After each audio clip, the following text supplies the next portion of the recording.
नमस्कार दोस्तों, स्वागत है आपका बुक फ्लैश पॉडकास्ट में। सोचिए, एक ऐसा व्यक्ति जो एकजुट भारत चाहता हो, जिसने सिर्फ भारत को आज़ादी नहीं दिलाई बल्कि एक साथ खड़ा कर दिया। ये कहानी है सरदार वल्लभ भाई पटेल की, जिन्हें आयरन मैन ऑफ इंडिया भी कहा जाता है। सरदार वल्लभ भाई पटेल का जन्म 31 अक्टूबर 1875 को गुजरात में हुआ। पटेल एक सामान्य किसान परिवार से आते थे, लेकिन उन्होंने बचपन से ही बड़े सपने देखे। उन्होंने अपनी मेहनत और दृढ़ इच्छा शक्ति से लंदन से बैरिस्टर बनने का सपना पूरा किया और वापस भारत आए।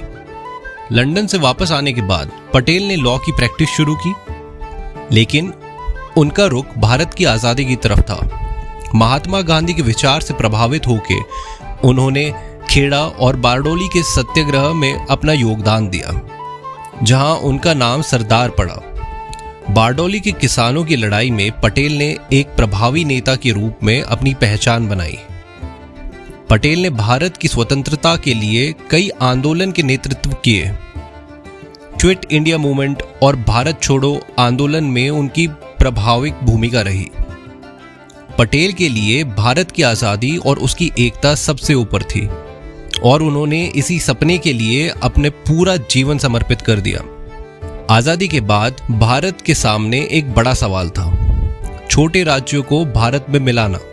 पटेल ने अपनी दृढ़ सोच और राजनीतिक चतुराई के साथ 562 राजवाड़ों को एक साथ मिलाकर भारत का एकीकरण किया। ये उनका सबसे बड़ा योगदान था, जो उन्होंने भारत की एकता का सपना देखा और उसे पूरा किया।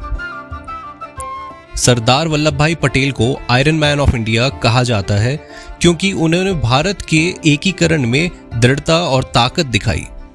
उनका सपना सिर्फ आज़ादी तक सीमित नहीं था, बल्कि एक अखंड और समृद्ध भारत का था। उनकी लीडरशिप और समर्पण भारत के इतिहास का एक महत्वपूर्ण हिस्सा बन गया। सरदार वल्लभ भाई पटेल का देहांत 15 दिसंबर 1950 को हुआ, लेकिन उनका योगदान हमेशा अमर रहेगा। उनके सम्मान में स्टैचू ऑफ यूनिटी का निर्माण हुआ, जो दुनिया की सबसे ऊंची मूर्ति है और उनके एकीकरण के सपने का प्रतीक है। सरदार वल्लभ भाई पटेल ने अपने विचार और दृढ़ता से भारत को एकीकृत किया। उनका जीवन हमेशा एक प्रेरणा रहेगा सबके लिए जो देश के लिए कुछ करना चाहते हैं। पटेल का सपना एक आज़ाद और अखंड भारत का था, जिसे आज हम अपनी आंखों के सामने देख रहे हैं। धन्यवाद। ऐसी और कहानियों के लिए हमसे जुड़े रहें।